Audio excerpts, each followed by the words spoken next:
Isso é uma coisa triste até de se enfocar esse assunto, porque o que é isso? É a renúncia do direito à vida. O cidadão está sofrendo tanto, está em fase terminal, sem condição, que ele renuncia ao direito à vida. Então, os familiares, ou o médico, ou alguém, dentro desse espetáculo trágico do sofrimento humano no final da vida, pode abreviar a vida daquele cidadão, aquele sofrimento, tirando aqueles remédios, aqueles processos dolorosos, invasivos, que prolongam a vida, mas não devolvem a vida com uma certa qualidade. Pelo contrário, é só sofrimento. Então ele opta conscientemente por renunciar à vida. É como se fosse um direito renunciável, um direito disponível. É a vida dele. Um direito adquirido pelo nosso querido ex-governador Mário Covas? Exatamente, o Mário Covas seguiu isto. O Papa João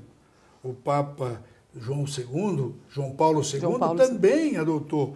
E alguns países já adotam. E quanto ao suicídio? No caso da doença terminal, a pessoa não deveria ter o direito ao suicídio?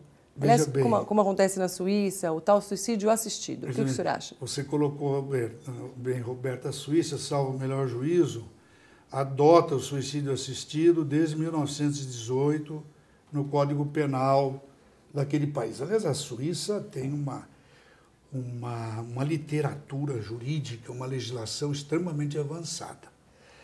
O Brasil, nesse ponto, ainda encaminha muito. Mas o suicídio assistido, o que é? É também aquele paciente terminal que está sofrendo, que nem tem condições de se suicidar. Ele não pode, por esta ou aquela razão... Precisa da ajuda de alguém, do médico. Ele pede um auxílio para se suicidar. Então, para eu dizer eu sou a favor ou não, eu precisaria realmente me debruçar sobre esse assunto, porque é um assunto muito delicado. É um assunto que precisa ver em que país você vai aplicar isso. Por exemplo, a cultura brasileira é uma cultura... Para ver, inclusive, ser aplicado da forma correta. Cheia de, por exemplo, de religiões, de princípios religiosos, que uma discussão sobre isso traria certas dificuldades. Eu, para ser honesto para você, Roberto, não pensei muito sobre esse assunto. Felizmente, não tive nada na família que me levasse a esse pensamento. Mas, de qualquer maneira, eu acho que uma pessoa sofrendo, sem condições até de terminar a própria vida, que pedisse isto, talvez até merecesse, como mínimo, como comiseração, como compaixão, que isto acontecesse. Não é à toa que o suíço já adota esta medida. Há tantos anos. O americano, em alguns estados, adota esta medida, e até outros países. Mas você sabe, no Brasil, isso ainda teria que ser uma coisa a posteriori. Não? Desembargador, depois da aposentadoria, a sua vida ficou mais fácil? Pela risada, eu diria que sim. Não, olha, você sabe, você fala uma coisa dessa, eu me lembro do meu pai. Porque a aposentadoria dá a impressão que você parou de fazer aquilo que você fazia, né? E meu pai dizia uma coisa muito importante, ele dizia, nós temos uma semana inglesa. Ou seja, 7 dias na semana. O sábado e o domingo, nós não trabalhamos. É claro que eu estou falando do geral para o particular, né? Sim. Não o contrário. Então, a maioria de nós trabalha 5 dias, e você já tem 2 para descansar.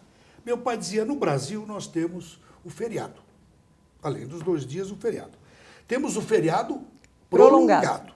E temos as férias. Mesmo trabalhando, você fica vagabundo.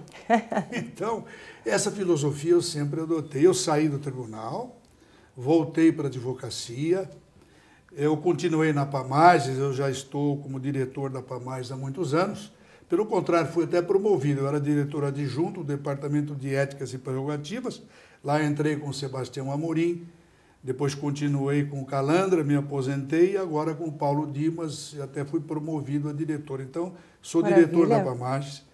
Criamos o GAGE, eu sou diretor e fundador do GAGE. E sou presidente do IASA. É muita coisa, coisa, e tenho o meu escritório de advocacia. Mas como dizia meu pai, eu tenho sábado, tenho domingo, tenho feriado. O feriado prolongado e tenho as férias. Tá bom? Acho que o senhor está trabalhando mais hoje do que antigamente. Bom, desembargador, a minha próxima pergunta seria se o senhor hoje leva uma vida mais caseira. Já respondeu e já percebemos que é completamente o contrário. Na verdade é o contrário. Agora, o juiz, Roberta, tem um volume de serviço tão grande, tão grande, tão grande, que eu me lembro que quando eu chegava um fim de semana e começava a chover, esfriava, que a minha mulher dizia, aí nós não vamos à praia, nós não podemos ir para lá. Eu ficava feliz, porque eu digo, eu vou poder fazer uns processinhos. Ela não vai querer sair, eu vou ficar em casa e eu adianto um pouquinho. Eu consigo trabalhar. Hoje já não tenho esse problema. Nesse ponto é melhor estar aposentado, porque hoje eu sou dono do meu tempo.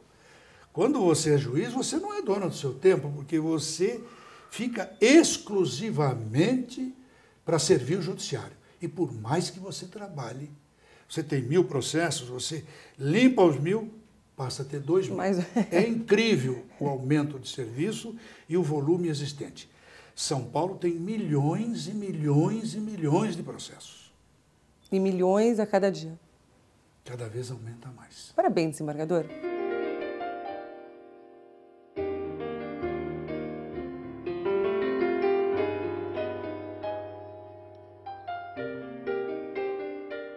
Desembargadora, a conversa está ótima, mas infelizmente chegamos ao final de mais um Contraponto.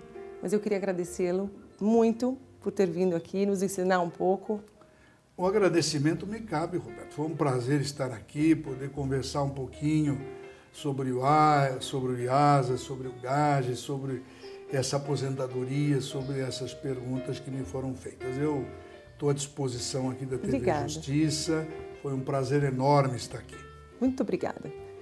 O senhor está convidado para voltar e contar para nós as outras conquistas do GAGE, do IASA, de todos os seus novos projetos. Muito bem.